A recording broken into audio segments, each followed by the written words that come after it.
الحمدللہ وکفا وسلام علی عبادہ الذین اصطفى اما بعد فاعوذ باللہ من الشیطان الرجیم بسم اللہ الرحمن الرحیم۔ معزز سامعین، 14 جون بروز بدھ 2023 بعد نماز فجر کا یہ درس قرآن انشاءاللہ تفسیر سورۃ الکہف آیت نمبر یہ جناب عالی آیت نمبر 79 سے لے کر آیت نمبر 82 تک جاری رہے گا۔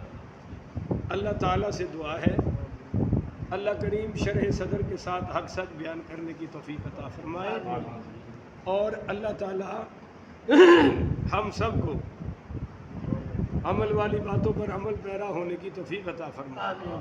کل یہ بیان ہوا تھا کہ 3 عجیب واقعات، 3 عجیب باتیں پیش آئی۔ نمبر 1، وہ کشتی کو توڑ ڈالا۔ نمبر 2، بچے کو قتل کر دیا۔ نمبر 3، دیوار سیدھی کر دی، بغیر اجرت لیے دیوار سیدھی کر دی۔ تینوں پر حضرت موسیٰ علیہ السلام نے اعتراض کیا، تو تیسری مرتبہ انہوں نے کہا کہ جی قال ھذا فراق بینی و بینک، میری اور آپ کی راہ سے جدا ہو گئے۔ کہتے ہیں کہ سیدنا خضر علیہ السلام یہ فرما کے چلنے لگے تو حضرت موسیٰ علیہ السلام نے بڑے ادب سے عرض کی، حضرت وہ 3 واقعات کی حقیقت تو بتا دیں کہ وہ واقعات کیا تھے، ان کی اصلیت کیا تھی۔ میں سمجھا کہ آپ نے غلط کیا، اور کیا آپ نے بھی غلط کیا یا صحیح کیا؟ تو فرمایا کہ سأنبئک بتأویلی، اب میں تم کو اس کی حقیقت بتاتا ہوں۔ ما لم تستطیع علیہ صبرا، جس پر آپ صبر نہیں کر سکے۔ پہلی کام کیا تھی؟ اما السفینۃ، وہ جو کشتی تھی، فکانت لمساکین، وہ چند غریبوں کی تھی۔ بولو جی، وہ چند غریبوں کی تھی۔ اب چند غریبوں سے مراد یا تو وہ جس طرح پارٹنر نہیں ہوتے، آدھا آپ کا آدھا اس کا آدھا اس کا، اس طرح ہے، اور وہ سارے غریب تھے، یا پھر نمبر 2 احتمال یہ ہے کہ وہ کشتی کا مالک تو امیر تھا مگر غریبوں نے کرائے پر لے رکھی تھی۔ ہوتا ہے نا، کرائے پر گاڑی لے لی تو یہ اپنی روزی روٹی بھی کماتے تھے اور مالک کو بھی حصہ دیتے تھے۔ یا یہ جو اما السفینۃ فکانت لمساکین، مساکین کا لفظ لایا گیا ہے۔ تیسرا احتمال یہ ہے کہ اگر ان سے یہ کشتی چھن جاتی تو وہ بالکل غریب تھے، ان کے پاس کوئی اور کھانے اور کمانے کا ذریعہ نہیں تھا۔ مسکین اس کو کہتے ہیں جس کے پاس کچھ نہ ہو، اور فقیر اس کو کہتے ہیں ہو تو صحیح پر گزارا نہ ہو۔ لو جی، اما السفینۃ، وہ کشتی تھی چند غریبوں کی، مساکین کی، فکانت لمساکین یعملون فی البحر، ملاحی کا کام کرتے تھے دریا میں کشتی چلانے کا۔ فاردت، سو میں نے ارادہ کیا، فاردت میں نے ارادہ کیا، یہ نوٹ رکھیے گا، آگے چل کے اس کی شرح کروں گا انشاءاللہ۔ ان اعیبھا، کہ اس میں عیب کر دوں، اس کو عیب دار بنا دوں۔ کیوں؟ وکان وراءہم، یہ وراءہم پیچھے کے معنی بھی آتا ہے، آگے کے معنی میں بھی آتا ہے۔ یہاں آگے کے معنی ہے کہ وکان وراءہم ملک، کہ آگے ایک بادشاہ ہے، یاخذون کل سفینۃ غصبا، کہ وہ ہر کشتی کو زبردستی اپنے قبضے میں لے لیتا ہے، قبضہ کر لیتا ہے زبردستی سے۔ پر جو کشتی صحیح ہو، اچھی ہو، تو میں نے جو عیب لگائے، اس میں جو دوڑ پھوڑ کی، اس لیے کہ اس بادشاہ کے ظلم سے اور ان کی روزی روٹی چلتی رہے۔ تو اگر انہوں نے ہم سے کرایہ نہیں لے کر ہم پر احسان کیا ہے تو میں نے بھی ان کی کشتی بچا کر ان پر احسان کیا ہے۔ حل جزاء الاحسان الا الاحسان، احسان کا بدلہ احسان ہی ہوتا ہے۔ تو معزز سامعین، اب آپ کو یہ بات سمجھ آ گئی کہ ظاہر کچھ اور تھا اور حقیقت کچھ اور تھی۔ یہ تو شادی کشتی توڑنے کا۔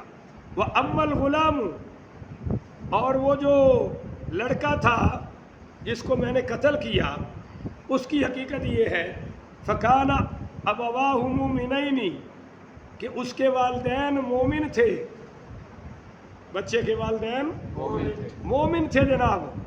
فخشینا، اور اندیشہ تھا، خوف تھا، ان یرہقہما، کہ اگر یہ زندہ رہا تو مجبور کر دے گا ماں باپ کو طغیانا و کفرا، طغیانا نافرمان بنا دے گا، و کفرا یا کافر بنا دے گا، یا دونوں بنا دے گا، ان کو نافرمان بھی بنائے گا اور ان کو کافر بھی بنائے گا۔ تو فأردنا، پس ہم نے چاہا، وہاں کیا تھا فأردت، میں نے ارادہ کیا، یہاں فأردنا جمع کا صیغہ ہے، ہم نے ارادہ کیا ان یبدلہما ربہما خیرا منہ، ہم نے ارادہ کیا کہ اللہ ان کو بدلہ دے، بدلے میں دے ایسا بیٹا خیرا منہ جو اس سے بہتر ہو، زکاتن بڑا پاک ہو، واقرب رحما، اور ان پر اللہ بھی بڑا مہربان ہو۔ کہتے ہیں کہ یہ بیٹا تو قتل ہو گیا، تو پتہ چلا کہ ہر اولاد کا مر جانا نقصان نہیں ہوتا۔ بولیے جی، ہر اولاد کا مر جانا نقصان ہے نہیں ہوتا۔ اب یہاں دو نفع بتائے گئے، ایک تو طغیان و کفرا، کفر سے بھی بچ گئے، نافرمانی سے بچ گئے، بیٹا اگرچہ مر گیا، اور دوسرا اللہ نے اس کا بدلہ دیا، اور بدلے میں نیک بچہ خیرا منہ جو اس سے بہتر ہے، زکات اور پاکیزہ، و اقرب رحما، اور جو اللہ تعالیٰ کے بڑا قریب، یعنی جس پر اللہ کا بڑا رحم ہو۔ سبحان اللہ۔ کہتے ہیں کہ اس کے بعد اس ماں باپ کو اللہ نے بیٹی عطا فرمائی، اور وہ بیٹی نبی کے نکاح میں آئی، اور اس کے بطن سے بھی اللہ نے انبیاء پیدا فرما دیے، اس کو نبیوں کی ماں بنا دیا۔ تو یہ اللہ نے بدلہ دیا۔ بظاہر تو لگ رہا ہے کہ بیٹا قتل ہو گیا، پر حقیقت کچھ اور ہے۔ وَأَمَّا الْجِدَارُ، باقی رہی وہ دیوار کی حقیقت، تو فَكَانَ لِغُلَامَيْنِ یتیمَيْنِ، تو وہ شہر کے یتیم بچوں کی تھی۔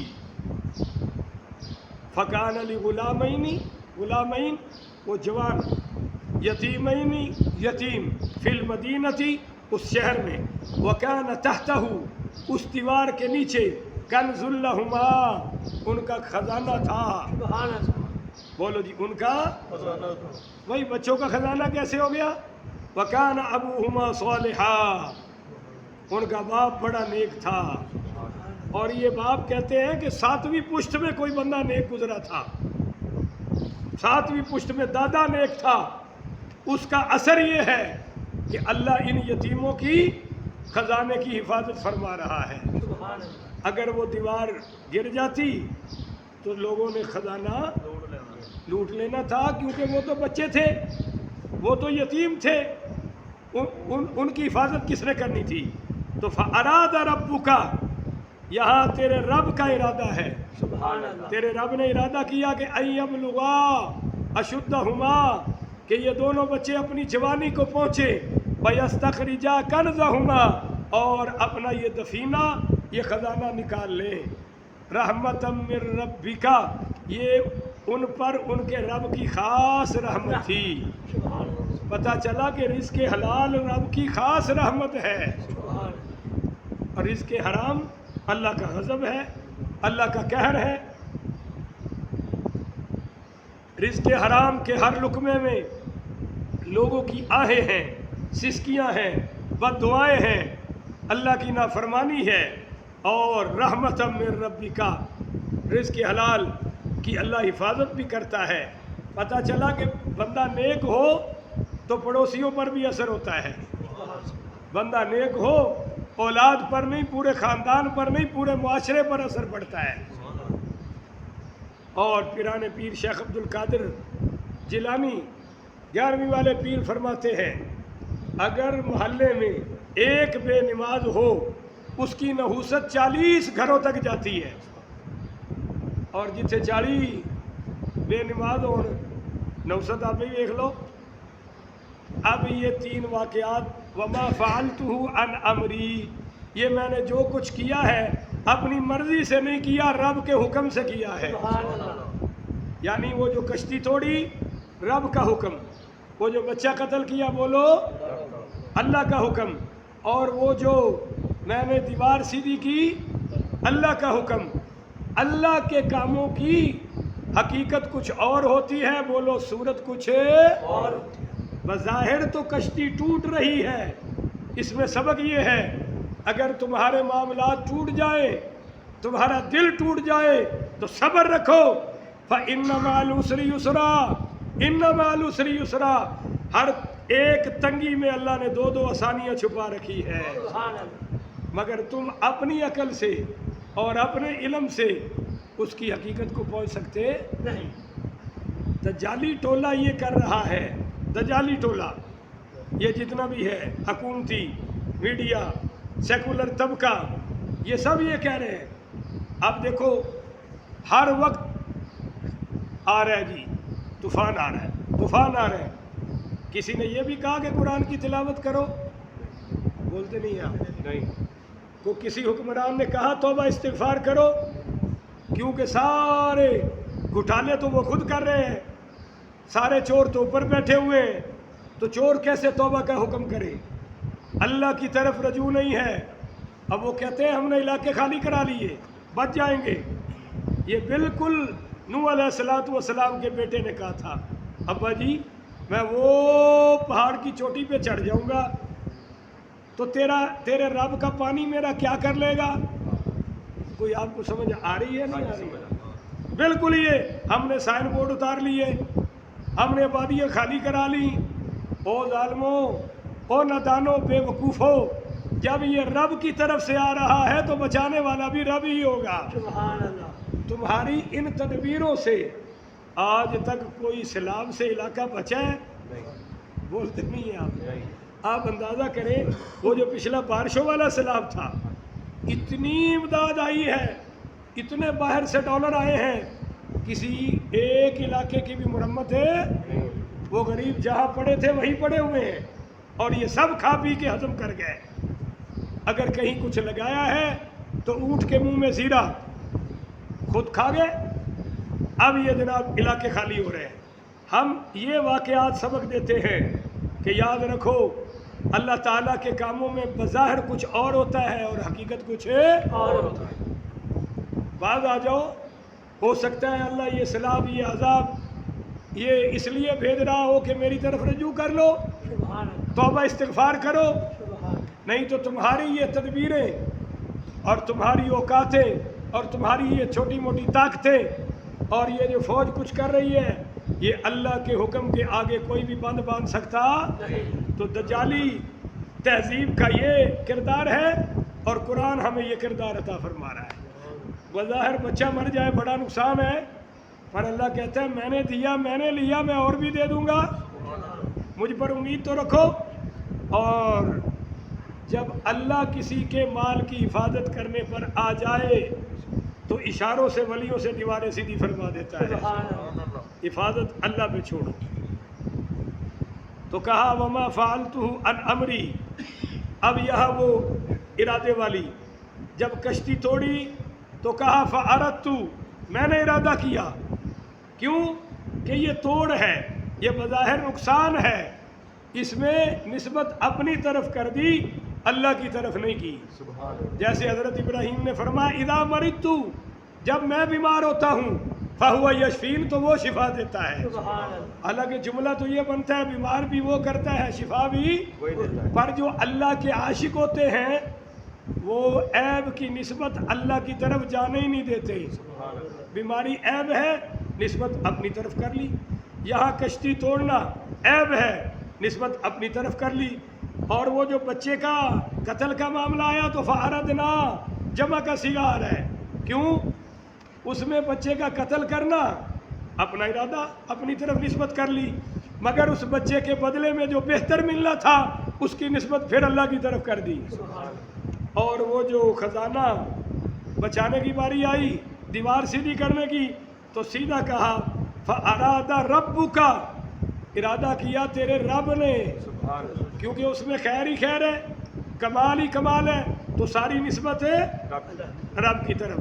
تو ذَلِكَ تَأْوِيلُ، اے موسیٰ یہ ہے حقیقت میرے ان 3 عجیب کاموں کی، مَا لَمْ تَسْتَطِعْ عَلَيْهِ صَبْرًا، جس پر آپ صبر نہیں کر سکے. بولو جی، آپ صبر نہیں کر سکے.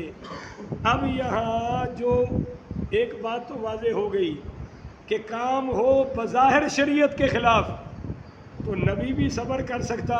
نہیں اب بولتے نہیں آپ نہیں بھائی، نبی حضرت موسیٰ نے بھی صبر نہیں کیا. وَظَنُّونِ إِذْ ذَهَبَ مُغَاضِبًا، میرا نبی مچھلی والا غضبناک ہو گیا کیونکہ دین ٹوٹے. علم والا بولو صبر کر سکتا؟ یا کہتے ہیں ان کو توڑنے دو، تو صبر کر.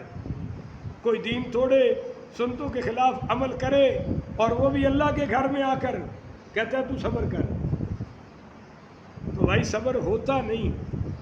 آپ سے ڈر کے کر جاتے ہیں، آپ کے سمجھانے سے، کچھ آپ کے ڈر سے کر ور جاتے ہیں، پر حقیقت بات ہے کہ صبر ہوتا نہیں.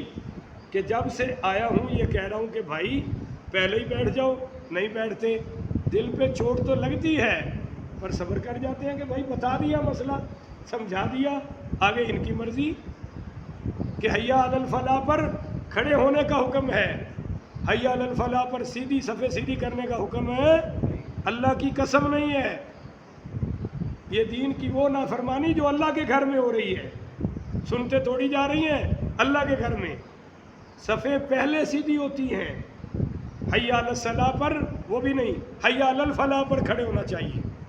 کس پر کھڑے ہونا چاہیے؟ حیا علی الفلاح. حیا علی الفلاح پر. تو جب آپ نے ہر مفتی رکھا اور کوئی یہ بھی نہ بتا سکا کہ کھڑا کب ہونا ہے اور صفے کب سیدھی کرنی ہے. صفے سیدھی کرنا اور عمل ہے اور کھڑا ہونا یہ علیحدہ عمل ہے، دونوں کٹھے کر لیے. سجے کھبے کا کوئی پتہ نہیں، کبھی کھبا زیادہ ہوتا ہے کبھی. یہ تو امام کا فرض ہے کہ وہ صفے سیدھی کرائے اور بعد میں جماعت کرائے، پر یہ فرض بڑا بھاری ہے. اسی کہیے ادھر ہو جاؤ، وہ کہے مولوی صاحب جماعت کراؤ، تو کی پلے رہ جائے گا؟ ایسا ہے یا نہیں ہے کہ ہم کہیں جی آپ ادھر آ جائیں، وہ کہے جی جماعت کراؤ، کام ختم ہو گیا. تو یہ چیزیں کب پیدا ہوتی ہیں؟ اللہ کا خوف ہو اور دین کا شوق ہو، پھر یہ چیزوں پر عمل آتا ہے. جہاں یہ دونوں چیزیں نہیں ہیں وہاں عمل آ سکتا. اب یہ ہم بھی کہتے رہیں گے چاہے کچھ مرضی ہو جائے، آپ کریں نہ کریں، ہمارا کام ہے صدا لگانا. اس سے تو کوئی روک نہیں سکتا، چاہے کوئی لڑے، چاہے کوئی جھگڑے، چاہے کوئی کرے غصہ. یہ باتیں تو میں جب تک زندہ ہوں یہاں ہوں بتاتا رہوں گا. باقی عمل کی توفیق اللہ تعالیٰ فرمائے. خیر خواہی سے بتاتا ہوں بھائی، طنزاً نہیں بتاتا. جو طنز کرے وہ شیطان کا بچہ اور جو دین سمجھائے وہ انسان کا بچہ. تو میں انسان کا بچہ ہوں. آپ نماز میں پڑھتے ہیں اللہم صلی علی محمد وعلی، میں آل محمد ہوں. جس کی آل پر تم درود پڑھتے ہو اس آل میں سے ہوں میں، اور آپ کو آپ کے نبی اور اپنے نانا نبی کا دین بتا رہا ہوں. اس پر بھی غصہ بنتا ہے، اس پر تو مبارکباد بنتی ہے، اس پر تو خوشی کا اظہار بنتا ہے کہ کوئی تو ہے جڑا دین دی سیدھیاں گلاں دس رہے ہیں. نہیں تو مولوی صاحب تو کنی مار جاندے نے، سائڈ پہ ہو جاتے ہیں، وہ جو کرن نہ کرن اسی ٹھیکہ لے. اور مسجد میں بیٹھا ہوں، وہ نشہرہ برقع میں جب مجھے جواب ہوا فضول حرکت سے، ایک چودھری صاحب کی چدراہٹ کو ٹھیس پہنچ گئی. اس نے اپنا آپ دکھایا اور کہا جی آپ 1 مہینے تک چلے جائیں. میں نے کہا مہینہ فجر بھی نہیں پڑھاؤں گا.